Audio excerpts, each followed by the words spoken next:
The Ladder of Divine Ascent, an ascetic treatise by Abba John, abbot of the monks of Mount Sinai, sent by him to Abba John, abbot of Raithu, at whose request it was written.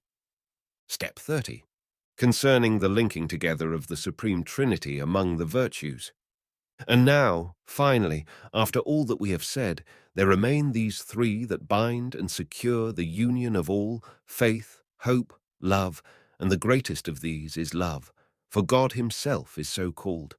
And, as far as I can make out, I see the one as a ray, the second as a light, the third as a circle, and in all one radiance and one splendor.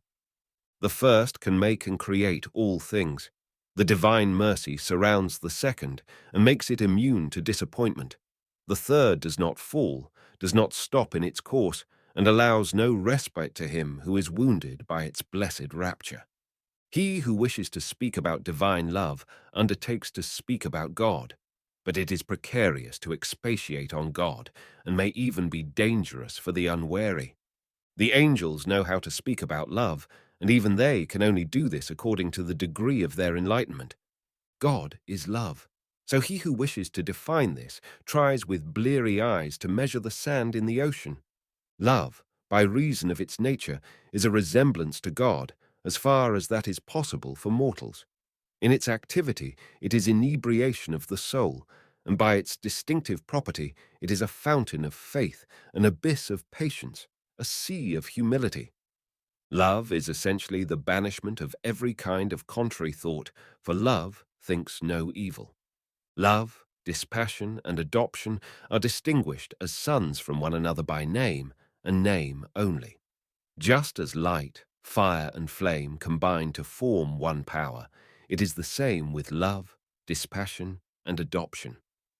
As love wanes, fear appears, because he who has no fear is either filled with love or dead in soul.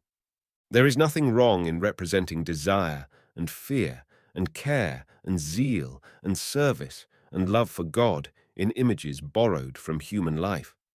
Blessed is he who has obtained such love and yearning for God as an enraptured lover has for his beloved.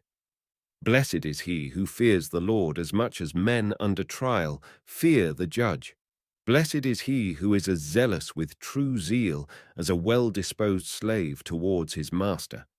Blessed is he who has become as jealous of the virtues as husbands who remain in unsleeping watch over their wives out of jealousy. Blessed is he who stands in prayer before the Lord as servants stand before a king.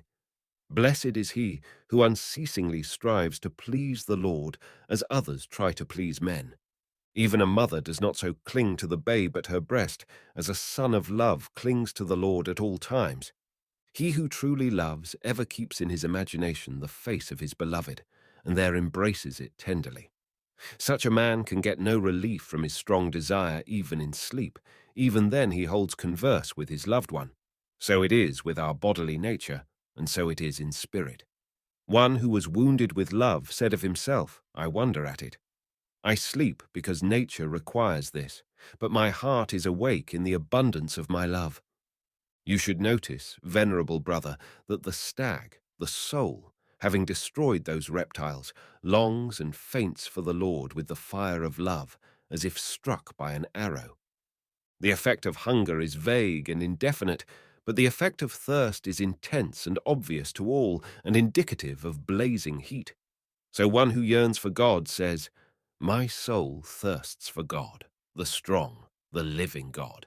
If the face of a loved one clearly and completely changes us and makes us cheerful, gay, and carefree, what will the face of the Lord not do when he makes his presence felt invisibly in a pure soul?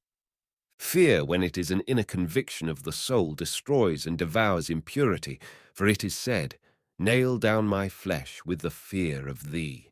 And holy love consumes some, according to him who said, Thou hast ravished our heart, thou hast ravished our heart. But sometimes it makes others bright and joyful, for it is said, My heart trusted in him, and I have been helped. Even my flesh has revived. And when the heart is happy, the face is cheerful. So when the whole man is in a manner commingled with the love of God, then even his outward appearance in the body, as in a kind of mirror, shows the splendor of his soul. That is how Moses, who had looked upon God, was glorified. Those who have reached such an angelic state often forget about bodily food. I think that often they do not even feel any desire for it.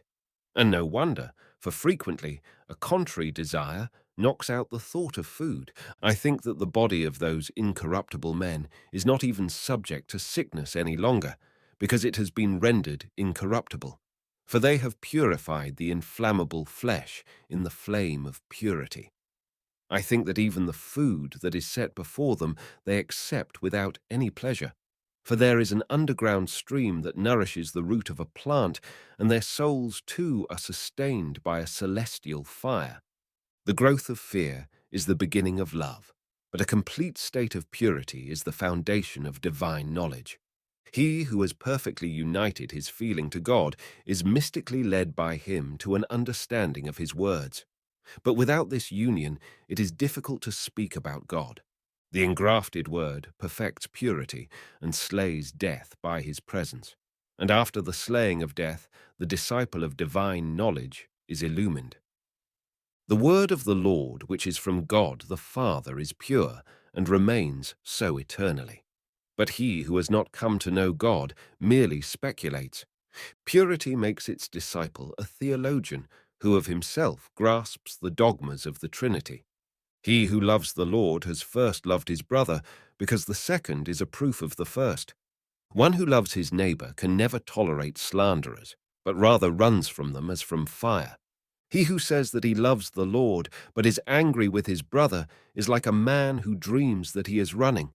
The power of love is in hope, because by it we await the reward of love. Hope is a wealth of hidden riches. Hope is a treasure of assurance of the treasure in store for us. It is a rest from labors. It is the door of love. It is the superannuation of despair. It is an image of what is absent. The failure of hope is the disappearance of love. Toils are bound by it. Labors depend on it. Mercy encircles it. A monk of good hope is a slayer of despondency. With this sword he routs it. Experience of the Lord's gift engenders hope. He who is without experience remains in doubt.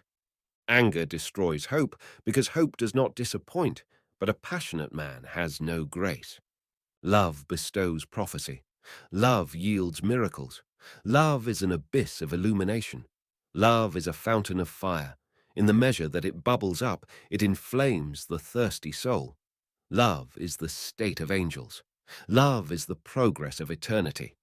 Tell us, fairest of virtues, where thou feedest thy flock, where thou restest at noon. Enlighten us, quench our thirst, guide us, take us by the hand, for we wish at last to soar to thee. Thou rulest over all, and now thou hast ravished my soul. I cannot contain thy flame. So I will go forward praising thee. Thou rulest the power of the sea, and stillest the surge of its waves, and puttest it to death. Thou hast humbled the proud thought, like a wounded man. With the arm of thy power thou hast scattered thy enemies, and thou hast made thy lovers invincible. But I long to know how Jacob saw thee fixed above the ladder. Satisfy my desire. Tell me, what are the means of such an ascent? What the manner, what the law that joins together the steps which thy lover sets as an ascent in his heart? I thirst to know the number of those steps and the time needed for the ascent. He who knows the struggle and the vision has told us of the guides, but he would not, or rather, he could not, enlighten us any further. And this queen, or I think I might more properly say king, as if appearing to me from heaven, and as if speaking in the ear of my soul, said, Unless, beloved, you renounce your gross flesh, you cannot know my beauty. May this ladder teach you the spiritual combination of the virtues. On the top of it I have established myself, as my great initiate said, and now there remain faith, hope, love, these three, but the greatest of all is love. A brief exhortation. summarizing all that has been said at length in this book. Ascend, brothers, ascend eagerly, and be resolved in your hearts to ascend and hear him who says, Come and let us go up to the mountain of the Lord, and to the house of our God, who makes our feet like hinds' feet, and sets us on high places, that we may be victorious with his song. Run, I beseech you, with him who said, Let us hasten until we attain to the unity of faith and of the knowledge of God, to mature manhood, to the measure of the stature of the fullness of Christ, who, when he was baptized in the 30th year of his visible age, attained the 30th step in the spiritual ladder, since God is indeed love, to whom be praise, dominion, power, in whom is and was and will be the cause of all goodness throughout infinite ages.